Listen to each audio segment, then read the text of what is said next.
são lições pastorais, são lições que brotam do texto. E todas essas lições são dirigidas a quem? Essas lições todas são dirigidas a pessoas novas. Se você não é crente, essas lições não valem nada para você. Nada. Não significam nada para você. Não tem relevância nenhuma para você. Essas lições são lições dirigidas a pessoas novas, pessoas que creram no Senhor e passaram a ter uma nova vida, uma vida nova. Para essas pessoas, essas lições têm um brilho especial. Elas olham para essas lições e dizem: Senhor, eu quero acolher isso no meu coração, eu quero que isso fique gravado em mim e eu quero viver de acordo com isso. Essas lições que brotam do texto sagrado são lições preciosas demais. Mas só tem essa reação quem nasceu de novo, e há uma explicação doutrinária para isso. Vejam 1 Coríntios 2. Vejam 1 Coríntios 2, é importante isso. Isso explica muita coisa. Nesse texto os irmãos vão entender muita coisa. Muita coisa que às vezes não compreendem, vão entender agora. Vejam o que diz 1 Coríntios 2, 14 a 16. Aqui teremos a explicação de muita coisa. Nós vamos entender o mundo que nos cerca agora.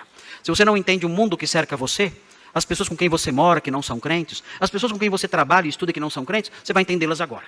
Agora você vai entendê-las, finalmente. Veja o que diz o texto em 1 Coríntios 2, 14. Fala assim: ora, o homem natural, o homem que não tem o Espírito Santo, não é o homem pneumático, é outro tipo de homem, é o homem psíquico.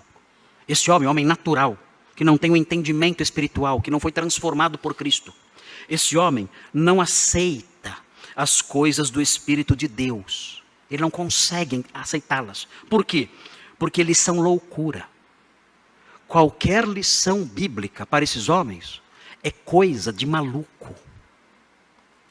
É conversa de hospício. Ele não aceita nada disso.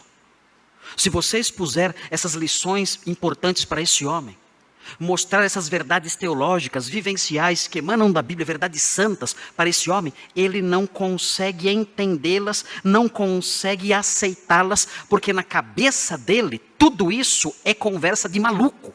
Ele continua, e não pode entendê-las, ele não aceita e não entende, porque elas se discernem espiritualmente, ou seja, é necessário que haja uma mente marcada pela presença e atuação do Espírito, para que essa pessoa entenda essas coisas. Do contrário, é perda de tempo mostrar isso para elas. Vejam, versículo 15, porém, o homem espiritual julga todas as coisas, ele avalia tudo isso e acolhe tudo isso. Aqui é a ideia não só dele julgar, mas dele julgar e emitir uma sentença favorável. Ele avalia essas coisas e diz, é isso. Ele avalia essas coisas e diz, ok, está certo. E vejam, mas ele mesmo não é julgado por ninguém. Como não? Como não? O apóstolo Paulo errou aqui. Não errou? O homem espiritual não é julgado por ninguém. Meu Deus. Nós somos julgados e condenados todos os dias. O tempo todo. O que significa isso? Muito simples. Isso significa que o homem espiritual, ele não consegue ser analisado, estudado, compreendido por ninguém. O que um juiz faz? Um juiz avalia as provas antes de emitir a sua sentença. O homem espiritual, os incrédulos, não conseguem fazer isso. Os incrédulos não entendem você. Os incrédulos olham para você e dizem assim, não faz o menor sentido. Eu não entendo a cabeça desse homem. Ah, é, pastor? É. Ah, então isso explica muita coisa. Muita coisa. Os incrédulos olham para você e dizem assim, eu não entendo a cabeça dessa pessoa. Não entendo. Eu não entendo como funciona esse cérebro. Essa pessoa é de outro planeta. Eu não entendo. As coisas que ele diz, as coisas que ele acredita, que ele acolhe, os valores dele, isso tudo eu não consigo entender. Não faz o menor sentido. São loucos, são malucos. Eu não consigo entender essa pessoa. Os incrédulos olham para você desse jeito. O texto diz que você, o homem espiritual, não é julgado, ou seja, não consegue ser analisado por ninguém. E veja a sequência. Por que isso acontece? Pois quem conheceu a mente do Senhor que o possa instruir? Nós, porém, temos a mente de... Como é que o incrédulo vai nos entender? Como?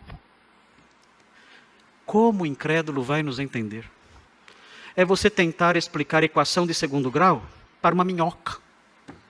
O fato é que o incrédulo, ele não consegue entender a sua cabeça. E não consegue entender as verdades que emanam da palavra de Deus, porque são coisas espirituais.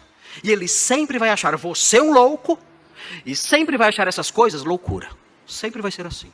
Ele é um incrédulo. Ele tem uma mente não transformada, uma mente natural. Ele não é capaz de compreender nem você, nem a você, e nem os ensinos que você expõe e acolhe. Não é possível isso.